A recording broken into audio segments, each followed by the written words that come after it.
میں ایک اور بات پیرانے پیر، کیونکہ یہ وہ شخصیت ہے جس بیچارے کو شیخ عبد القادر جیلانی رحمۃ اللہ علیہ کو کاٹ کا الو بنا کر لوگ اپنی اپنی جھولیاں بھر رہے ہیں۔ یہ غنیۃ الطالبین ان کی کتاب ہے۔ کس کی ہے؟ شیخ عبد القادر جیلانی رحمۃ اللہ علیہ کی۔ انہوں نے بدعت کے تعلق سے کیا باتیں بیان فرمائی ہیں؟ ہمارے اہل بدعت جو نیاز، فاتحے، کنڈے، شب برات، حلوے، ماڈھے، تعزیے، شدے، علم، چبوترے، تعویذ، گنڈے، پلیتے، مزارات کے اوپر چادریں، عرس، میلے، قوالیاں، فوالیاں اور یہ اندھی تقلیدیں اور اذہب اور مذہب جو بنا بنا کے چلتے ہیں، یہ کتاب ان کے لیے زہر ہے۔ یہ کتاب ان کے لیے کیا ہے؟ ہاں، اور یہ زہر وہ انہیں پینا پڑے گا، کیونکہ ان کا نام لے کر کے ان کے مرغے دباتے ہیں یہ مستنڈے مولوی۔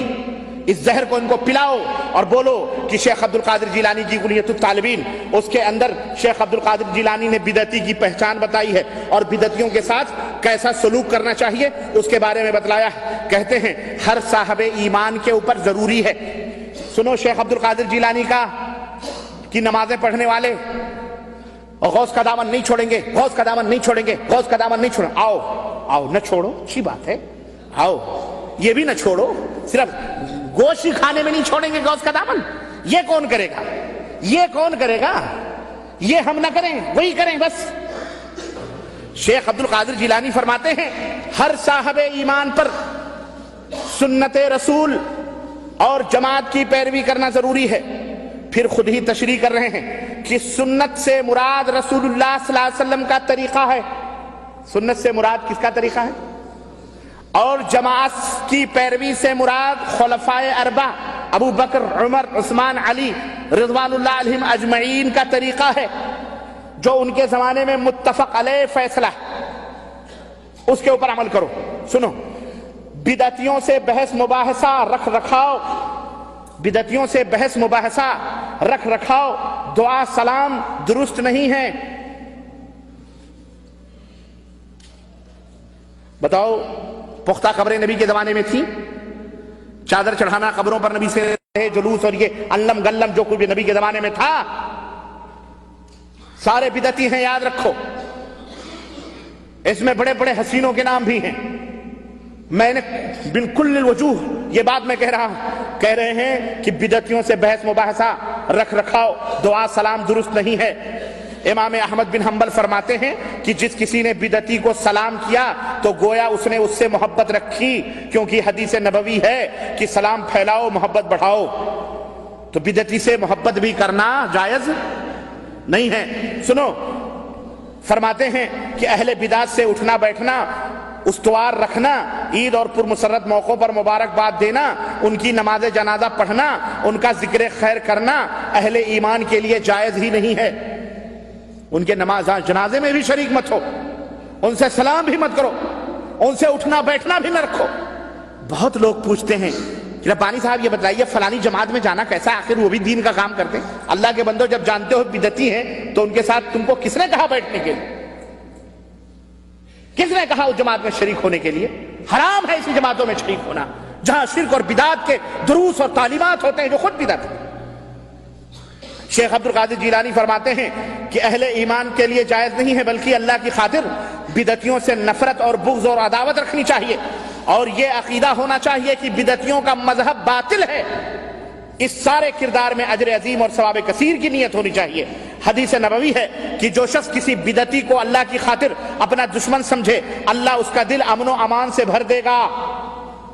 جو کسی بدعتی کو نفرت سے ڈانٹے تو اللہ قیامت کے دن اسے امن و سلامتی عطا فرمائے گا۔ شیخ عبد القادر جیلانی فرما رہے ہیں، میں نہیں کہہ رہا ہوں، شیخ عبد القادر جیلانی فرما رہے ہیں جو کسی بدعتی کو حقارت اور ذلت سے دیکھے اللہ اس کے لیے جنت میں 100 درجہ بلند فرمائے گا۔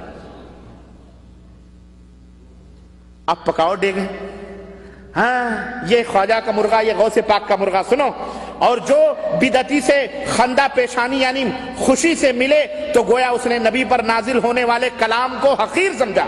حضرت عبداللہ ابن عباس سے روایت ہے کہ رسول اللہ صلی اللہ علیہ وسلم نے فرمایا کہ اللہ تعالیٰ بدعتی آدمی کا کوئی عمل قبول نہیں فرماتا حتیٰ کہ وہ بدعت سے تائب ہو کر اسے چھوڑ دے۔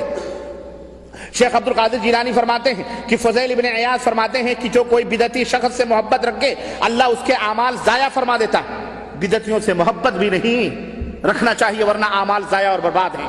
اس کے دل سے نور ایمان نکال دیتے ہیں. اور اگر اللہ کے علم میں کوئی ایسا بندہ ہو جو بدعتی سے بغض و عداوت رکھتا ہو تو مجھے امید ہے کہ اللہ تعالیٰ اس کے قیامت کے سارے گناہ معاف فرما دے.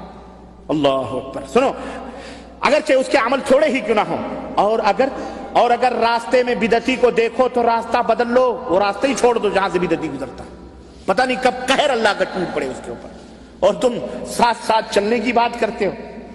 عجیب حال ہے، تم ساتھ ساتھ پھرنے کی بات کرتے ہو. شیخ عبد القادر جیلانی فرماتے ہیں کہ وہ راستہ ہی بدل لو. اگر کوئی شخص بدعتی کے جنازے کے ساتھ گیا تو واپسی تک اللہ کے غضب اور عتاب اور لعنت کا نشانہ رہتا ہے. کسی بدعتی کے جنازے میں بھی سنو، نبی نے بدعتی پر لعنت فرمائی اور کہا جس نے بدعت ایجاد کی یا کسی بدعتی کو پناہ دی اپنے گھر میں، اس پر اللہ کی، فرشتوں کی اور تمام لوگوں کی لعنت ہو، اور اللہ اس کے فرض اور نوافل کو رد فرما دیتا، قبول ہی نہیں فرماتا. یہ کون کہتا ہے؟ یہ کس کی بات ہے؟ یہ بولو. شیخ عبد القادر جیلانی رحمت اللہ علیہ، پیران پیر، مہا پیر. سنو، کہتے ہیں اہل بدعت کی علامت کیا ہے، اہل بدعت کی نشانی کیا ہے؟ کہتے ہیں یاد رکھو، اہل بدعت کی کچھ نشانیاں اور علامات ہیں جن سے وہ پہچان لیے جاتے ہیں. مثلا اہل بدعت اہل الحدیث پر طعن و تشنیع کرتے ہیں، یعنی انہیں گالی گلوچ بکتے ہیں. زنادقہ اہل حدیث کو جھوٹا کہہ کر احادیث کو باطل کرنا چاہتے ہیں. قدریہ اہل حدیث کو جبریہ کہنے کی کوشش کریں گے. جہمیہ اہل حدیث کو مشبہہ کہیں گے. یہ رافضی شیعہ اہل حدیث کو ناسبی سے پکارتے ہیں. یہ لوگ اہل حدیث کو یہ القاب اس لیے دیتے ہیں کہ انہیں حدیث پر عمل کرنے والوں سے نفرت اور عداوت ہے، حالانکہ اہل سنت کا لقب صرف اور صرف اہل حدیث. یہ کون کہہ رہا ہے؟ بولو یہ بھی وہابی تھے. بولو یہ بھی کون تھے؟ اگر یہ وہابی تھے تو ہمیں ان ڈیگ والوں کو پیر بھی ملا تو وہابیوں کا ملا، ان کی اپنے گھر سے پیر بھی نہ ملا، ہے کہ نہیں؟ بولو. کوئی بات نہیں، ہم تو ان کو نہیں پوچھتے. تم یا غوث المدد کے نعرے لگاتے رہو، ہمارا ہی پٹھا ہے، لیکن وہ ہم جانتے ہیں کہ اپنی قبر میں سو رہا ہے، وہ تمہاری مدد کے لیے. شیطان اس کی شکل میں ضرور انڈیا، پاکستان، بنگلہ دیش آ کے مدد کرتا ہے، لیکن شیخ عبد القادر جیلانی نہیں آتے.